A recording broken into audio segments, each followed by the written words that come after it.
Finally, Mr. President, we have stood here today, many people have said that I support devolution. And many people have said that money will be given to counties.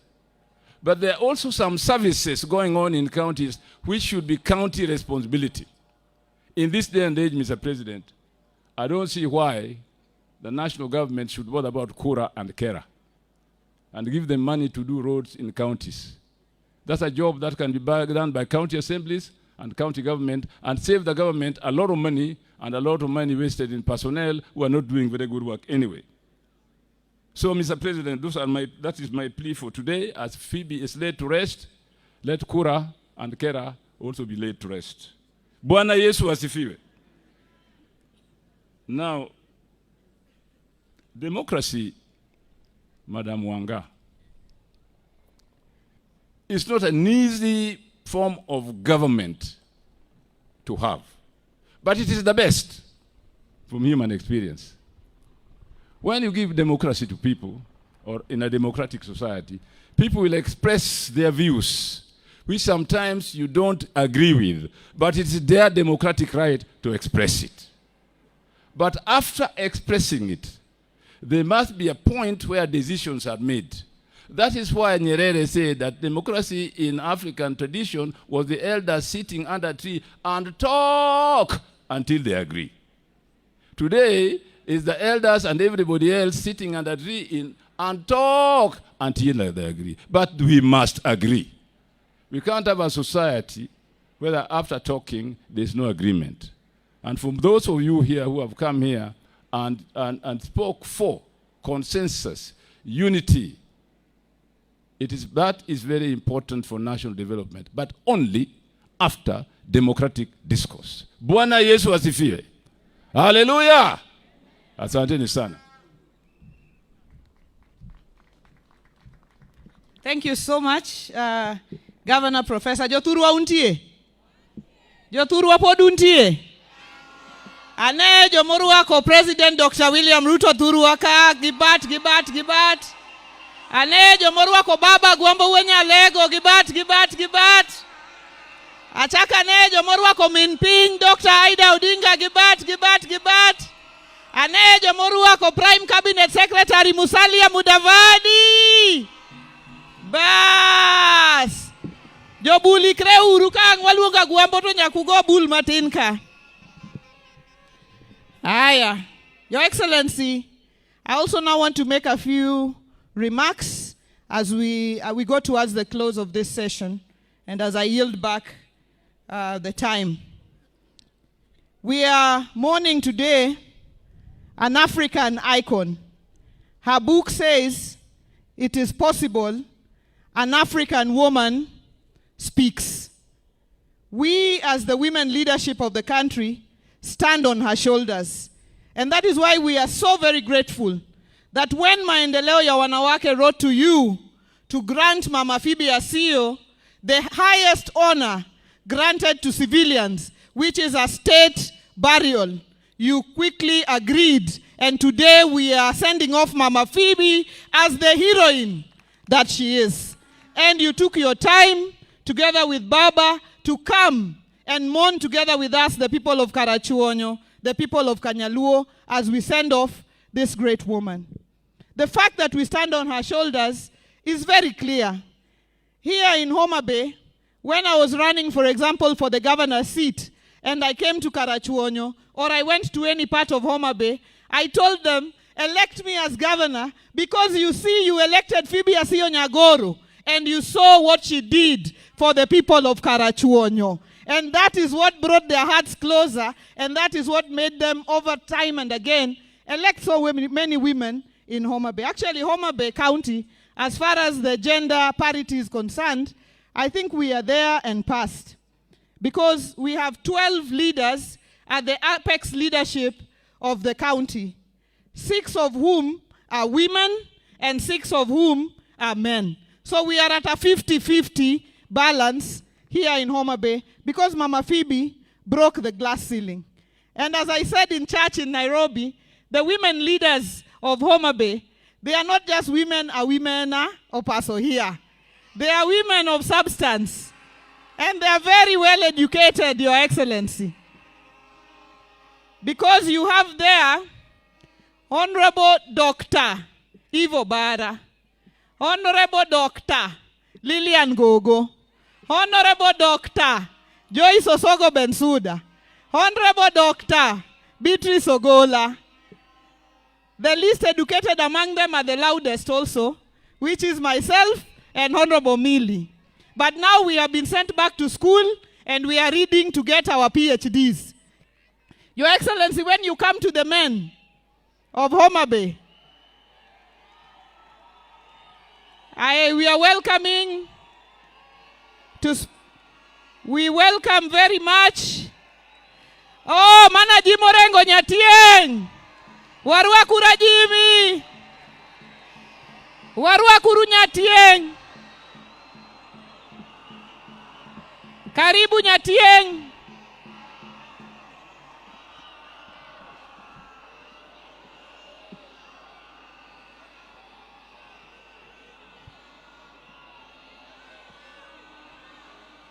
Wamor kwa neni. Wamor ahinya. Nyasaye ber seche te. Asante sana.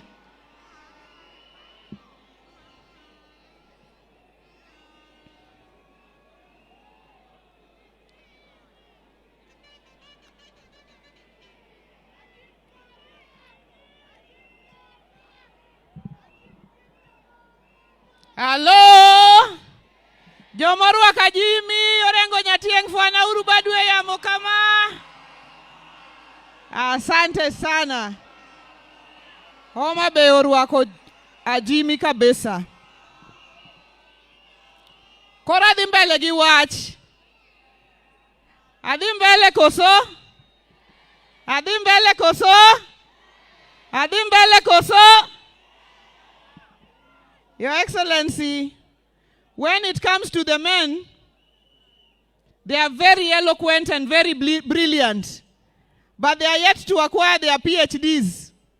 So we call them Moses Kajwang, Peter Kaluma, Adipo Kuome, Martin Owino. That is the story of leadership here. Your Excellency, Mama Phoebe believed in the unity of the nation. And the fact that today yourself and Baba are sitting here under the broad-based government as we send off Phoebe Asio Nyagoro, I think nothing makes her happier that our country is united under the broad-based government.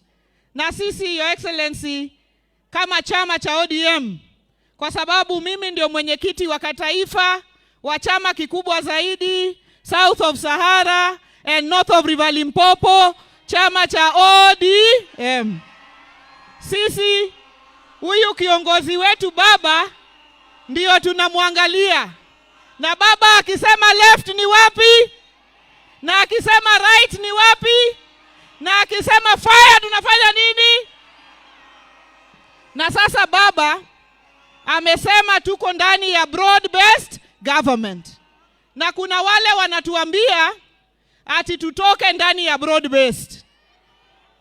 Jothurwa, kuna wale wanasema tutoke ndani ya broad-based. Nyinyi mnasema nini?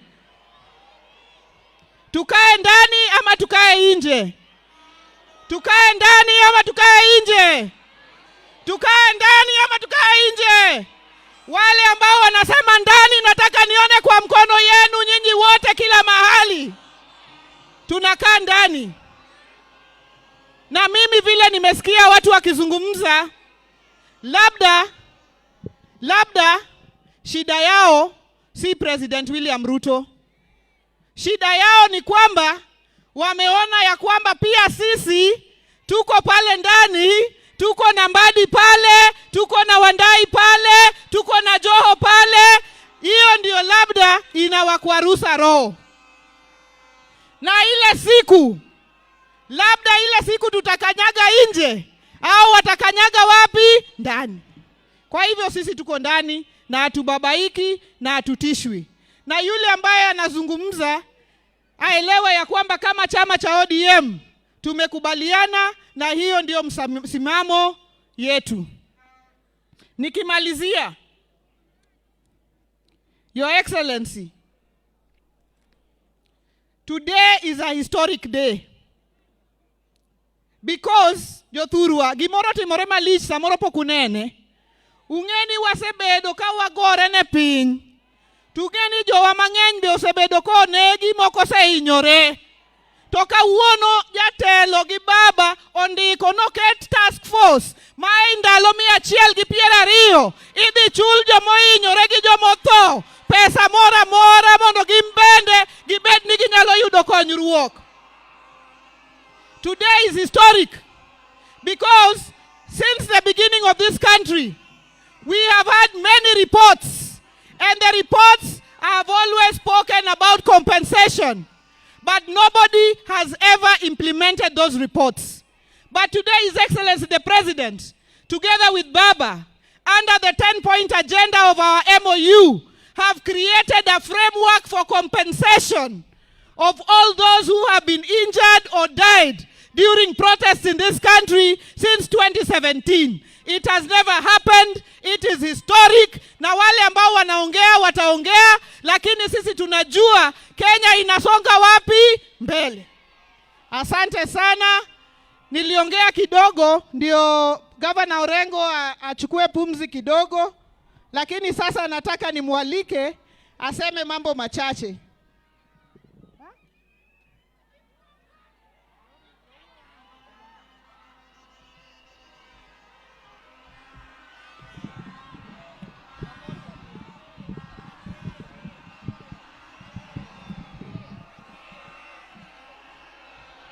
Homa Bay oye! Homa Bay oye! Poka winjo Homa Bay oye!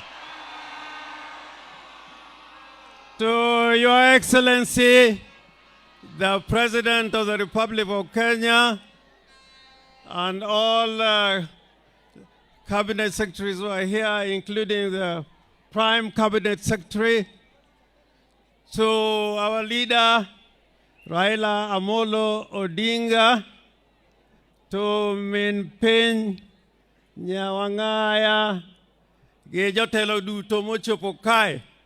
Atimo mos ahinya, nachopo ka weche mang'eny osewachi, to an bende an kodu e wechego duto mosewachi.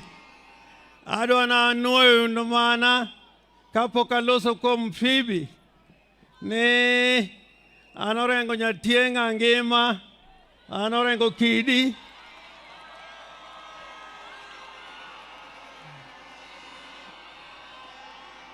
Onge kama dhiye Korea Karoch Brad. I want to say a few words because this is a very solemn occasion. This lady here, I can say honestly, if we trace back to the movement for human rights and talking about women's rights being human rights, Phoebe Asio was ahead of her time. She started that struggle before independence and continued with it. I can say that I'm one of the few people who are privileged to have served with Phoebe Asio in Parliament. At the time when Phoebe was first elected in Parliament, it was a very difficult time for women leaders to be in Parliament. I know now Homa Bay has taken the lead. We have more women elected in Homa Bay County more than anywhere else. And this is a great testimony to Phoebe Asio. I knew at the time when Phoebe used to take up very serious issues in Parliament, The parliament at that time, those who were there with me at that time, there were so many male charlatans, many male chauvinists, and many male misogynists, and would not entertain women being leaders in parliament. And for that matter, I honor her, and I thank the state for giving her such a wonderful send-off. But one thing that I wanted to say in conclusion, there's a trend in Kenya where we are very shy at rewarding heroes. We remember them when they die. But when we think about their role, particularly those who have fought very hard for independence in this country, they have not given their rightful place in the nation called Kenya. If you think of Jaramogi Oginga Odinga, who said, no Kenyatta, no Uhuru without Kenyatta. But as we speak today, there is no national monument in Nairobi named after Jaramogi Oginga Odinga. And that is a trend in this nation that we must correct. In this county, I can tell you, without fear of contradiction, the person who brought UNEP to Kenya is Odero Joy. There's a time when you had any leader coming from abroad, the first person they would ask you about is Odero Joy. We have all forgotten about Odero Joy. So I ask the leadership that are here, let us try to remember our leaders who have fought for hard, including Tom Mboya. I'm very unhappy that Mboya's monuments are only here in Homa Bay. Mboya should have been named a big thing in Nairobi. And Mboya played a significant role. So I hope that with this new spirit that is coming up, this new committee that is going to look into issues of those who are assaulted or suffered during the demonstrations, that this is a new awakening, that Kenya is a democratic nation that believes in human rights. Thank you very much. Erokamano Nyatieng. Allow me now to invite Her Excellency Canon Dr. Ida Betty Odinga Minping. Karibu Minping.